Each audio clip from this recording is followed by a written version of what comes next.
So I wanted to make a quick video on the Recaro seats in my Focus ST. I know initially when I first sat in this car, my reaction was no way. These seats are way too tight. I'm not even that big of a person. Again, I'm 6 feet tall, about 170 pounds,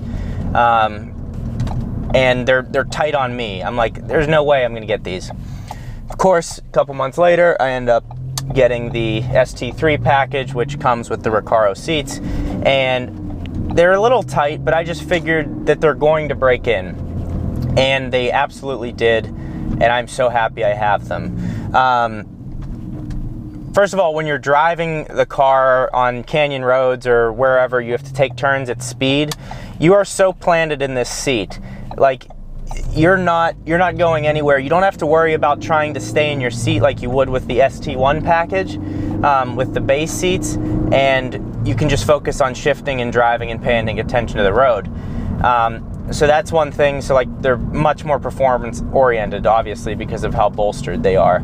Also, the look and fit and finish of the car is very clean. The ST2 package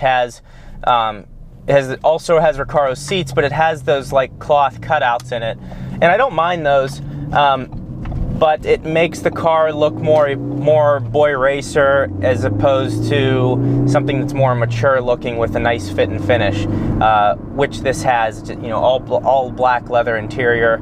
The downside is it can get very hot having all leather seats, and I'm out in Phoenix, so it's 90 degrees right now and it's March, so it's going to heat up and it can kind of be uncomfortable. And also they don't have cooled seats, only heated. These are heated seats, and I like rarely use those out here. I wish if they had cooled seats, that would be amazing. I know in other Ford models they do, but not in the Focus.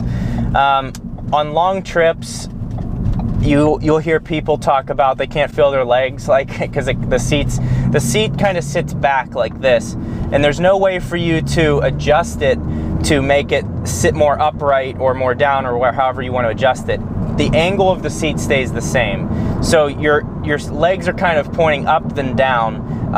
And on a longer trip, which I've taken some 6-7 hour drives in this car, and you kind of, it's a little uncomfortable on your thighs. So I could see if you were a bigger person, this would probably not be very comfortable. But then I've gone to ST meets, and there's guys that are way bigger than me, and they're driving this around. They say it's fine. So you look at someone like Matt Farah, who I think he's about 6'3", and I don't know what he weighs, but he's big. And he has, he has the Focus RS, and he says the seats are fine. So I guess to each his own. But I would say overall that these seats are absolutely worth it. They're going to help the resale value of the car down the road. I have 16,000 miles on this car, and I've also done some videos where I am reconditioning and cleaning the seats, and these seats are in great shape still. Yeah, there's a couple creases or whatever, but that's very normal. They're still in, very nice shape, and it's cool to have the Recaro logo in here.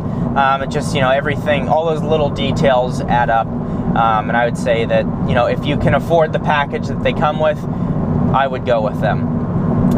If not, that's always an aftermarket upgrade that you could make with a Sparco seat or aftermarket Recaro, or, however you want to do it. But the seats have been great. They start out being a little bit tight, but I would say don't worry about that, because in the long run, you're going to be really happy that you have them. So yeah, if you have any questions, put them in the comments below. I get back to almost anyone, and that's it. Thanks for watching.